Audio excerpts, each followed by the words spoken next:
Nako, heto na mga kababayan. Diyos ko po, gulat sila. Breaking news, wala na talaga. Nako naman, BBM. Nako, yan po ang ating alamin mga kababayan sa video ito. Pero bago po natin simulan yan, palike naman po ng video ito. Malaking tulong po yan. Maraming salamat po at eto nga. Pasadahan po muna natin yung mga nagtitrending na balita dito po sa social media. Unahin na po natin to. Nako, ito pong si Representative Zamora. Pagbabawalan ang mga abogado ni BP Sara na questionin ang mga witness sa impeachment hearing. Ayan. May hearing pala. Akala ko ba hindi pwedeng mag-hearing ang House of Representatives, di ba? Ang hearing po dapat ginagawa sa Senado, di ba? Pero bakit nagkakaroon na po ng hearing? Kasi ang trabaho lang po, di ba, gaya po ng 19th Congress, ang trabaho lang po ng House of Representatives is to, yung sinasabi nilang sufficient in substance, no, sufficient in ground, and inform. Yun lang po ang trabaho nila. Ngayon, kapag nakuha na po yan, at nagkaisa naman sila na mayroon pong ganyan, no, sufficient in form, ground, and substance, dapat, siguro ko, dapat nang ipasa na yan sa Senado, mga kababayan. Ganun din naman diba? Pero ang pag-usapan po natin ngayon, itong pagbabawal. Okay, sabihin na natin, okay, magta-trial po sila ngayon sa House of Representatives. Bawal mag-question. Akala ko ba hearing, okay? Bawal mag-question ang mga abogado ni BP Sara sa mga witness. Paano pala kung nagsisinungaling yung witness? Paano mako-cross-examine, di ba? Yung salaysay ng mga witness. Malamang yung mga witness dyan, mga kaubayan, for example na lang, ang gagawin po nilang witness si Trillanes. Ang mga sasabihin ni Trillanes talagang matindi yan. Matinding paninira yan kay BP Sara. Okay? Ngayon, for example, kung ikaw na lang na nanonood, di ba? Kung ikaw po yung vice presidente, di ba? Tapos si Trillanes yung witness. Alangan ng pabayaan mo lang si Trillanes. Kailangan po lumabas ang katotohanan dito, mga kababayan. Kailangan po, di ba? Kailangan pong tanungin, di ba? Ng mga abogado ni BP Sara, yung credibility ng witness at ng yung credibility ng kanilang mga sasabihin. Di ba? Grabe, parang ang gusto nila, mga kababayan, hayaan na lang na durugin si BP Sara. Hayaan na lang, tingnan na lang ng mga abogado ni BP Sara kung paano nila dudurugin, sisiraan si BP Sara dyan sa House of Representatives. Okay, ito po ang kabuuan ng balitang yan, mga karibin natin. Sabi po dito, iginiit ni San Juan City Representative House Committee on Justice Vice Chairperson na si Isabel Maria Zamora na hindi papayagan ang mga abogado ni Sara Duterte na magtanong o mag-cross-examine sa mga testigong haharap sa impeachment hearing ng Kamara. Dalawa na po yung kanilang testigo, si Madriaga at itong si Trillanes, di ba? Ang mga sasabihin ng mga witness na ito ay parang buong katotohanan na, no? Para sa House of Representatives, kasi hindi mo na pwedeng matanong Yung sinabi nila is buong katotohanan na yun.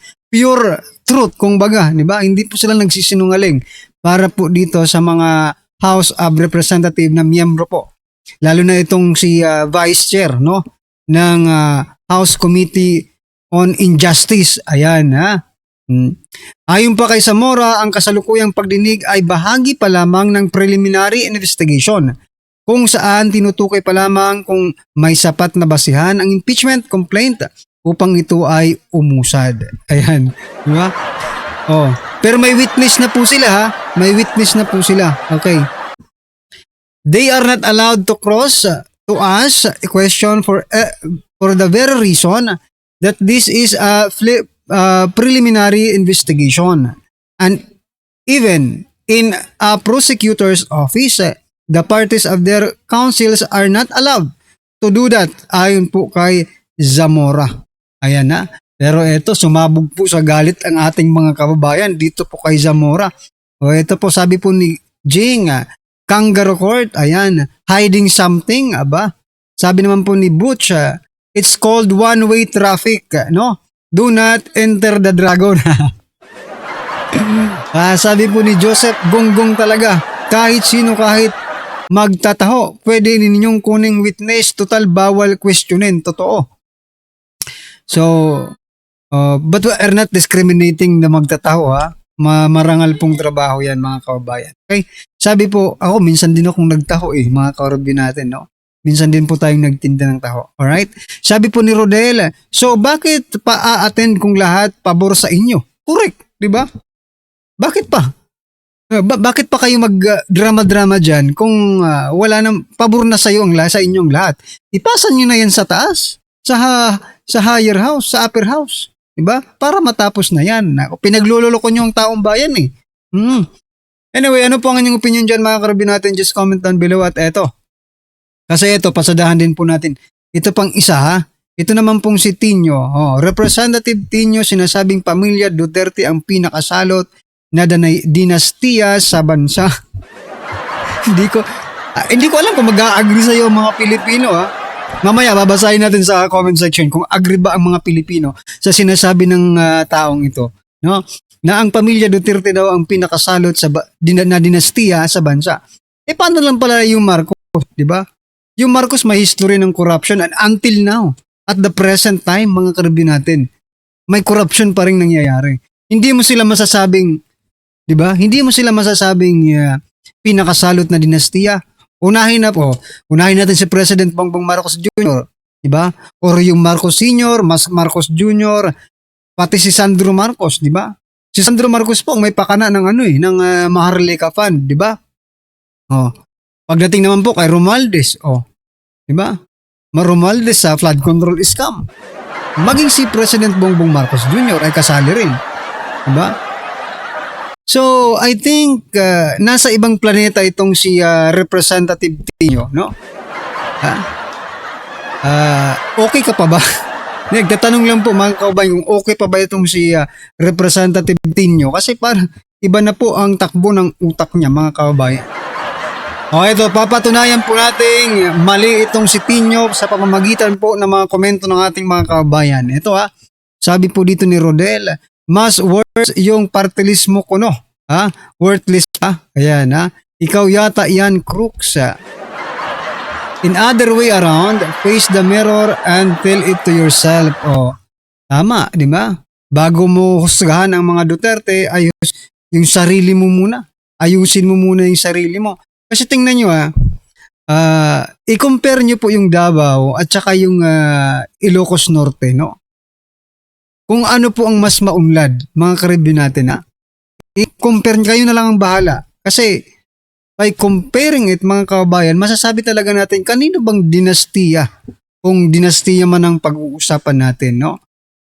Kanino bang dinastiya ang may, di ba? Ang salot. Kasi kung salot, ang isa pong parang simbolo, okay? Ng salot ng mga politiko, no? Or dynasty, no? Ay hindi po maunlad. Okay? Ang isang lugar or city, di ba? Ang maunlad lang, no, yung mayayaman lang, okay? Ay yung mga politiko. Nakabasa nga ako sa isang post, no?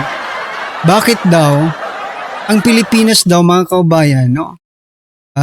Masasabi mong corrupt ang Pilipinas sapagkat napakaraming politikong mayayaman, kaysa po sa mga ordinaryong Pilipino. Di ba? Makikita natin kung gaano ka-corrupt ang Pilipinas kasi halos lahat ng mga politiko may kaya, mayayaman, di ba? Pero yung kanilang mga constituent, mga karibin natin, no? Ay, grabe. Yan po ang basihan kung paano natin masasabi na corrupt ang isang leader, no? Ngayon, tingnan nyo yung Davao at saka yung Ilocos Norte, ba? Anyway, ano po ang inyong opinion dyan, mga kababayan, sa sinasabi ni Tino? Just comment down below. At eto, pasadahan na po natin yung video. Pasok. Eto, Marcos Jr. Nabulag na talaga itong taong ito. Bakit ka nabulag? Sabi, ito yung sinabi ni BBM, okay? Makinig kayong lahat. Ito yung sinabi ni BBM. So, ipapakita yung video na yan, no? Don't forget guys, i-like, i-share itong video na ito para makatulong na aabot sa ating mamamayang Pilipino. At mag-subscribe na rin ha sa mga bago pa lang dito para updated kayo lagi, okay? Libre lang mag-subscribe, kaya subscribe na kayo. So ito yung balita, panoorin ninyo. Narito ang Balitang Pinoy TV.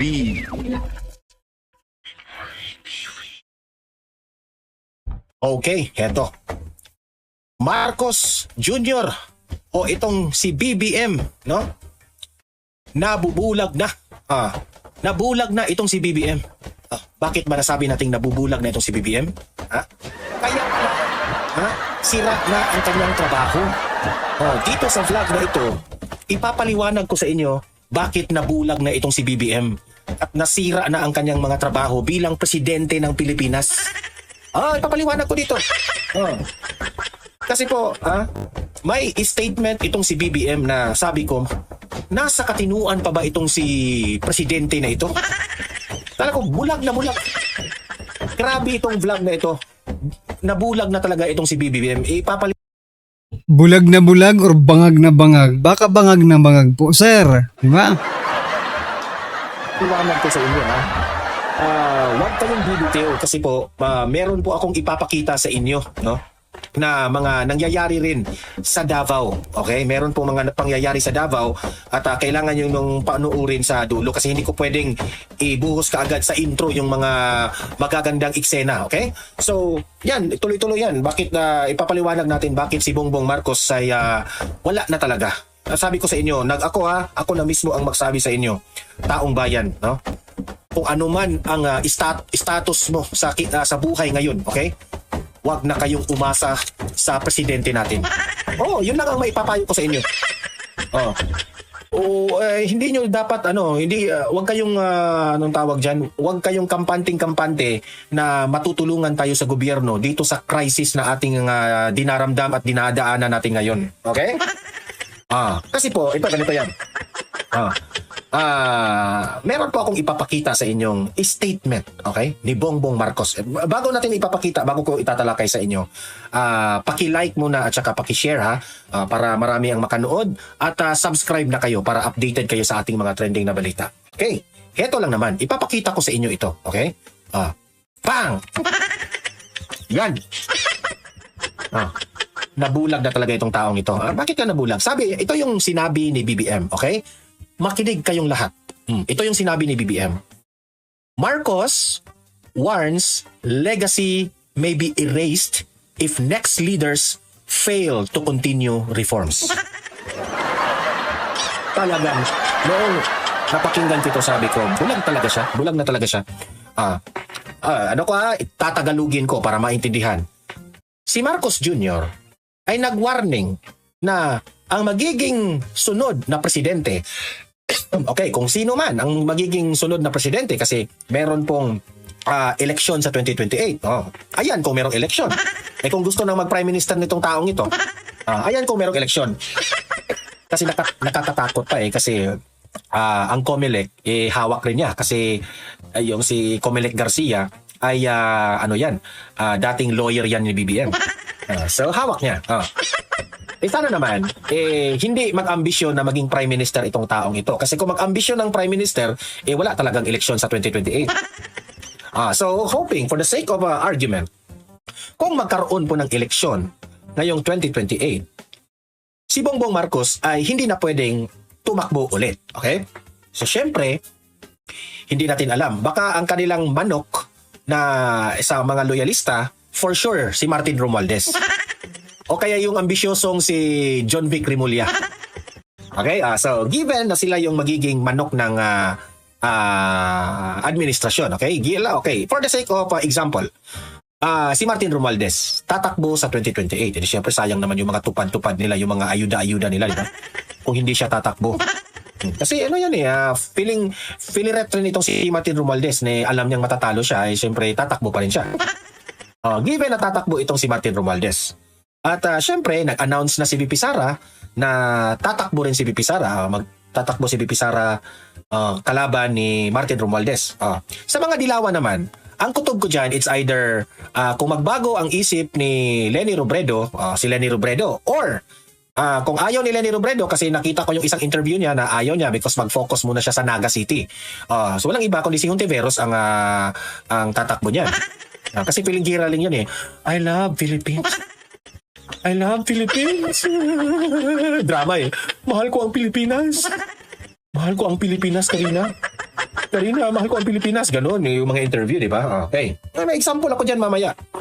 Kung given tatakbo, Martin Romualdez, VP Sara, Hontiveros, yung tatlo na mga kulay na yan. Green, si kulay green, si VP Sara, si kulay pink na si Leni Robredo, at si kulay pula na si Martin Tambaloslos. Okay. So, syempre, ang mananalo yan, alam na natin kung sino mananalo, si VP Sara. Diba? Si VP Sara ang mananalo.